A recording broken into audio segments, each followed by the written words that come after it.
I'm Anthony Antoine, and this is Fox 26 Crime Files. We start with the search for a little girl's killer.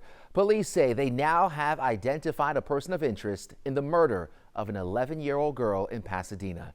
18-year-old Juan Carlos Garcia Rodriguez reportedly lived in the same apartment complex as Maria Gonzalez and her father. However, no arrests have been made at this time. Gabby Hart has the story from the day we learned about this tragic murder. Around 10 o'clock Saturday morning, 11-year-old Maria Gonzalez, who was home alone, texted her father telling him someone was knocking on their door. I told her don't open the door because I'm arriving at work, and she responded, I'm in bed. That was the last time he heard from her, so he sent relatives to their apartment on Main Street in Pasadena to check on her. They found the front door unlocked, and little Maria was nowhere to be found. So her father came home and began searching. And that's when he found his little girl's lifeless body underneath his bed inside of a laundry basket. Unfortunately, they left her under the bed in a plastic bag. They left my poor daughter. According to the Pasadena Medical Examiner's office, Maria had been raped and strangled. What they did to her, they didn't have oh my God, I'm in shock. This heinous crime has left neighbors sickened and afraid for their safety because the monster responsible is still on the loose. This little girl, she's this like little angel. How can they do that to her? And hopefully you get caught. Whoever did this to her, hopefully you do. And we asked Pasadena police if they believe this little girl was targeted. It seems awfully, suspicious that, dad leaves for work and, within 30 minutes you've got somebody knocking at the door. Pasadena police saying that this community has a large population of undocumented migrants, so some people are hesitant to speak with them, but they want to make it clear. I'm here to tell you right now, immigration status on a case like that, it's neither here nor there. The important thing right now is solving this case and getting the community safe. Incredibly sad story there. A manhunt led to a violent standoff with police after a man shot 3 law enforcement officers in the course of 24 hours. Fox 26's Shelby Rose has the ending from Humble, and our Natalie He looks at how it started. Yeah, law enforcement was out here until about 6:30 this morning going through what is left of this home. I mean, you can just see the incredible damage from the heavy machinery used to try to get Terran Green out. This all started on Wednesday when Harris County Deputy Joseph Anderson pulled over Green and was subsequently shot. And there's been an all-out manhunt for him since. A blue alert issued with a $45,000 reward for information. And with the help of local, federal, and state agencies, Green was located inside this house yesterday afternoon, which is believed to be rented by a friend. We're told once officers began to go inside, gunfire erupted, and they immediately retreated back with no opportunity to shoot. In total, 3 people were injured. 1 U.S. Marshal got shot in the lower leg, another grazed in the arm by shrapnel, and a Harris County deputy took multiple rounds to the chest, but was saved by his body armor. Was able to talk to one of our deputies that serves on that task force, and pretty scary thing. Thankfully, he was wearing his body armor. It happened really quick. As soon as they stepped in, they were meted by gunfire from Green. A standoff then ensued, law enforcement using multiple tactics for nearly 5 hours to get him out, including tear gas. And eventually around 11:45 last night, Green gave up and was taken into custody. This whole situation completely shocked this neighborhood, one that's described as quiet. We never expected to be here, right here. Like, well, what's kind of quiet around here? All of a sudden they open up a house here, and it's pretty bad. And there was a second person of interest in relation to the original crime on Wednesday. That's 37-year-old James Green. However, he was interviewed by the Harris County Sheriff's Office and no charges have been filed. Reporting in Humble, Shelby Rose, Fox 26 News. He's obviously in a lot of pain.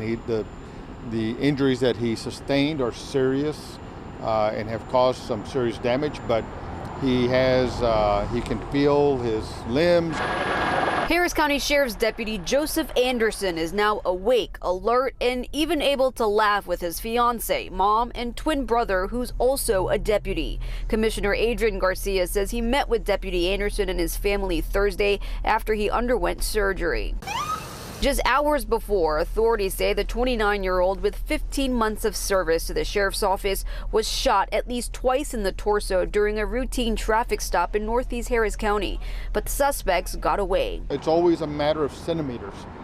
when a law enforcement officer takes gunshot fire this close, and he was, like a good cop, he was just upset that they got the drop on him. The search for the gunman prompted DPS to send out blue alerts to the public asking for help locating 34-year-old Terran Green and 37-year-old James Green, who's believed to be his brother. Overnight, authorities located the blue Ford Escape, believed to be linked to them, 10 miles away from the original scene.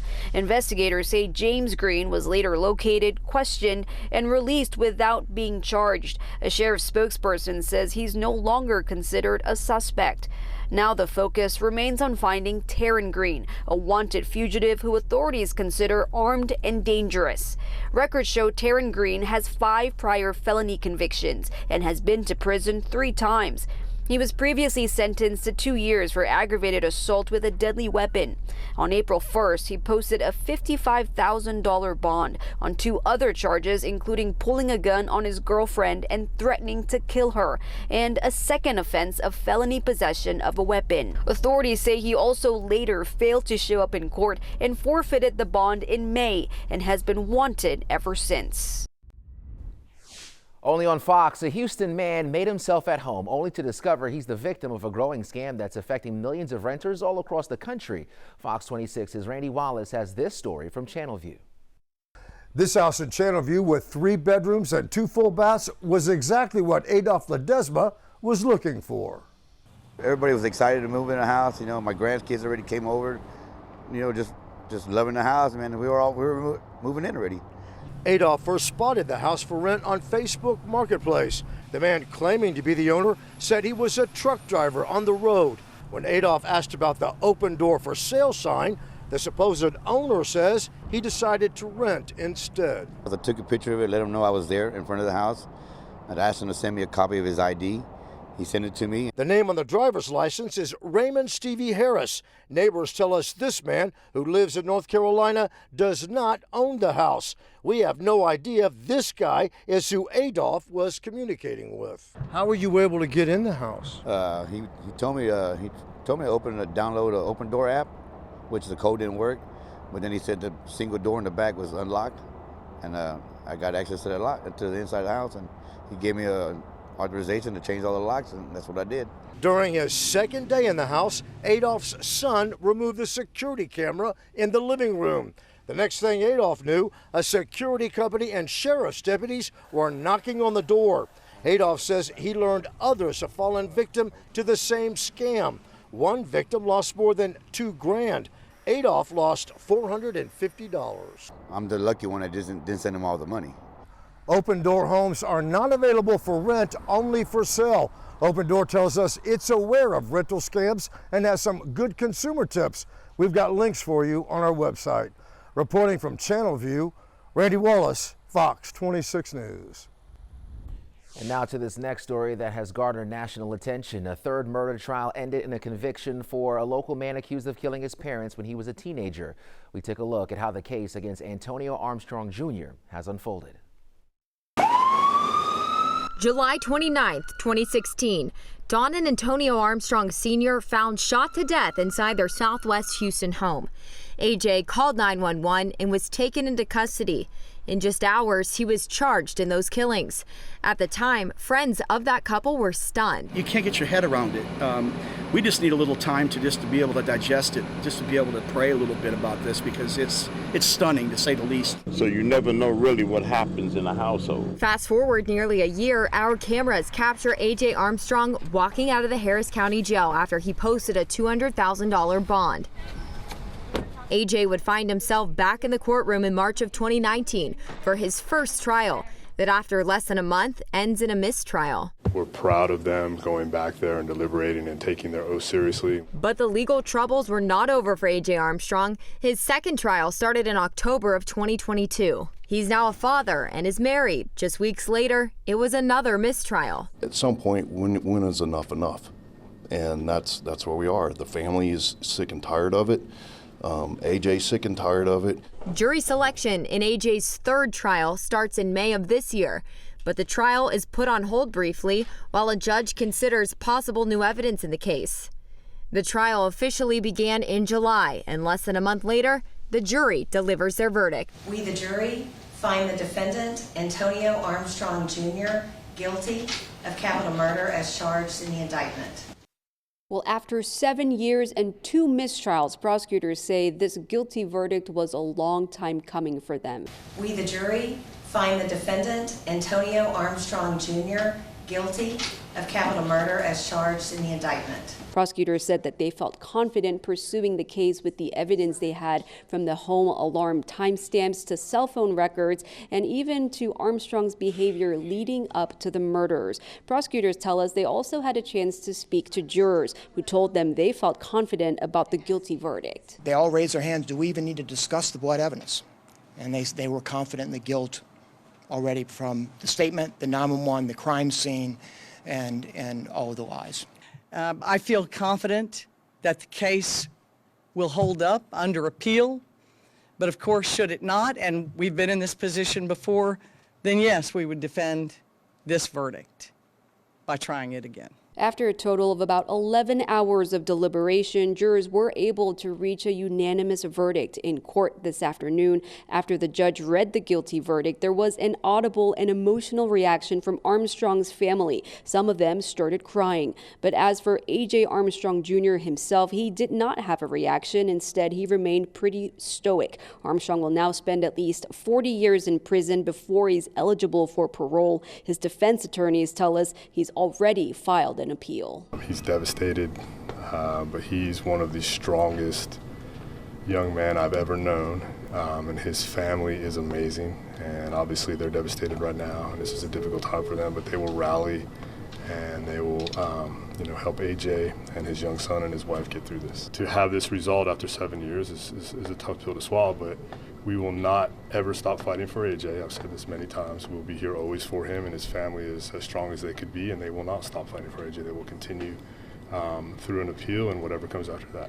As for Armstrong's family, they've been vocal in the past, but today they declined to say anything after that guilty verdict was read. In fact, they wouldn't even so much as look at our cameras. For more information on this story, you can check out our website, fox26houston.com.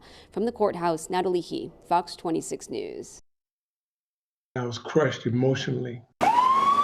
The murders of Antonio Sr. and Dawn Armstrong in their own home in 2016 as they slept is an absolute tragedy. Family members say they now have the added pain of a jury finding their son, Antonio Armstrong Jr., guilty of shooting his parents to death when he was 16 years old. We, the jury, find the defendant, Antonio Armstrong Jr., guilty of capital murder as charged in the indictment. I hit the floor in the middle of the airport in front of my gate. I was that devastated. Everybody was rushing to me thinking I fainted. I just fell to my knees and crying like a 2-year-old. AJ's great uncle, Harvey Armstrong, says he believes there would have been a different outcome if certain information was allowed in court, such as a recording of AJ's brother who suffers mental illness. There was video of Josh saying what he tried to do, burning down the house, things. It was on video. Prosecutors say Josh was thoroughly investigated, and they told jurors evidence including alarm records show, quote, a burglar or a brother never entered that house. Harvey Armstrong says the alarm was known to malfunction. He also believes the family's housekeeper should have been allowed to testify. Conversation that she heard Antonio having with people that seemed to be after him. The Armstrongs were murdered with their own gun, which was left on the kitchen counter after the shootings, along with a note written on the family's paper with a pen from a kitchen drawer. Investigators say all the doors and windows at the house were still locked. Now this kid is going to prison for life, but I'm gonna fight this. We're gonna fight this as a family. Armstrong also points to the couple's gym they owned being broken into, and Antonio's computers were stolen. He says that raises reasonable doubt, along with Antonio Sr.'s business partner dying in 2019. But both of these young men ended up dead within 2 years. But the business partner died after his car stalled on the freeway and someone smashed into it. I know AJ. I know in his heart he could not kill his father and mother. A jury now says otherwise. You give me 40 years saying that I did something that I know I didn't do. How do you handle that? I know I've hurt. Sorry. Harvey Armstrong, who played 8 seasons in the NFL, watched Antonio Sr. follow in his footsteps into the league. He'd hoped for the same for AJ. He said, Uncle, when I get out of this whole stuff, this mess, I want to go back and play football. AJ has now been sentenced to life in prison with the possibility of parole after 40 years. God will find a way. I'm convinced of that. Faith over fear. I'm going to have faith that my nephew will be home soon. A convicted felon pleaded guilty to a murder he committed while out of jail on 7 felony bonds, and that was 6 months ago, and he is yet to be sentenced. Fox 26's Randy Wallace has the latest in his ongoing series, Breaking Bond. This is outrageous that this is happening. I don't know how much longer we can keep going through this. Harris County's criminal court system has treated Teresa Seck like a human punching bag. It would be 3 years on September 20th that my brother was murdered in front of his apartment. 47-year-old Patrick Akins would be alive today if 262nd Criminal District Court Judge Lori Chambers Gray would have revoked just one of 30-year-old Darian Caraway's multiple bonds. And then he was out on at least 7 felony bonds in 2 different counties. Meanwhile, Teresa Seck became an advocate for felony bond reform, speaking before lawmakers and commissioners' court. Teresa Seck played a very important role in getting felony bond reform passed, Senate Bill 6. I did get involved because I was so angry that this could have happened. My brother could have still been alive if this wouldn't have happened. Last February 15th, Caraway pled guilty to Akins' murder and his other criminal charges in the Emergency Relief Court. He was supposed to be sentenced last May. That did not happen because he decided to get a new lawyer after he pled guilty. The sentencing was reset to July 5th. We were all en route heading to the court, and when I got a call saying that it was canceled again. Why? Caraway's new attorney had a delayed flight. The sentencing hearing was supposed to happen August 3rd, but Caraway's attorney got sick. This family's still being victimized because they just won't give the sentence. They have no regard for what they're putting us through.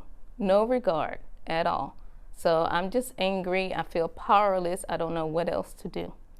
In a statement, the DA's office says, quote, "We share the family's frustration with the delays. The state is ready to proceed. We look forward to getting justice for Patrick Akins and his family." Randy Wallace, Fox 26 News. And that is this week's Fox 26 Crime Files. Thanks for joining us.